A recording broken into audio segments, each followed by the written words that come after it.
With this passage, Democrats will make clear we will never quit in the fight against the outrageous right-wing assault on freedom. It is outrageous, we keep using that word, 60 years after Griswold was decided, 60 years after Griswold, women must again fight for our basic right to birth control against an extremist Republican Party. Let us be clear, we are not going back. Democrats are fighting an uphill battle to codify reproductive rights in a post-Roe America.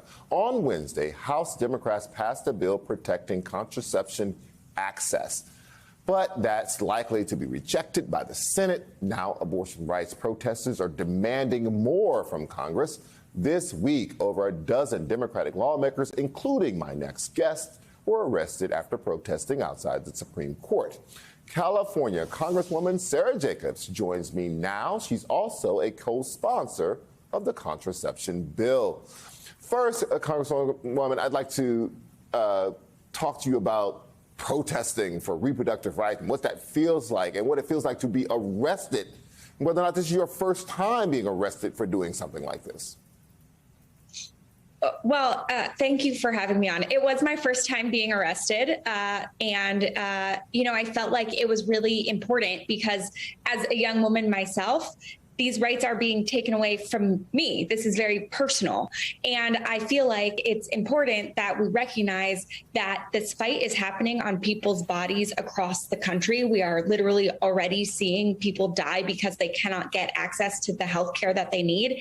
And so it only felt right that I too was willing to put my body on the line to make it very clear that we understand the urgency of the moment and that we will not let these rights get taken away without a fight. Minnesota Republican candidate for Lieutenant Governor Matt Birk talked about his views on abortion last month. Take a listen to this. One of the arguments that I've probably saw 20 times online today was about rape. And, obviously, they always want to go to the rape card. Rape is obviously a horrible thing, but an abortion is not going to heal the wounds of that. And the two wrongs is not going to make it right. Our culture loudly, but also stealthily promotes abortion. Telling women they should look a certain way, they should have careers, all these things. Congresswoman, what's your response to that? I'm horrified that this person is even in a position where they might get into elected office. But I also think that when someone tells you who they are, believe them. And in some ways, he's actually saying the quiet part out loud, that this isn't just about abortion. This is about control of women's bodies, of women's lives, about our ability to be whole and fully engaged in society and in the workforce and fully equal. That's what this fight is about right now. That's why they're also only 8 Republicans who voted for access to contraception in the House of Representatives, because this is about whether or not women get to control our own bodies, control our own lives, make decisions for ourselves about our careers, our families, what we want to do and what we want to be. And that's exactly what this fight is about. And I guess in some ways, it's good that they're actually saying that out loud so we can have that real debate. And so the American people can understand what's really happening here. Earlier this week, a Walgreens employee refused to sell condoms to a couple based on religious grounds, which was permitted under the company's policies. Would the Right to Contraception Act protect people from incidents like that? Yes. So what the Right to Contraception Act does is it says that you can have access to contraception. It's a right. Your doctor has to prescribe it for you if it's something that you need. And it allows you to have your own private way to enforce it if you feel like someone is infringing on that right, which is really important because we know that, we might have an administration that is not necessarily pro-abortion. And so you need individuals to have the ability to enforce some of these things themselves with that private right of action.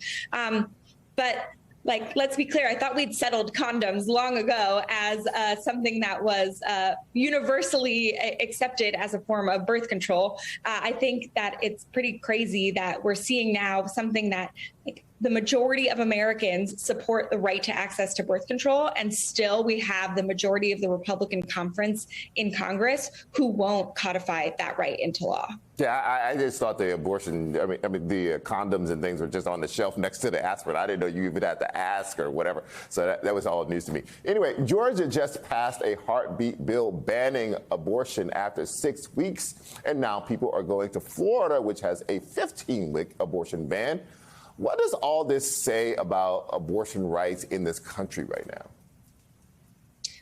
Look, I'm deeply, deeply worried and concerned about what all of these bans mean for people across this country, because this is about access to basic health care.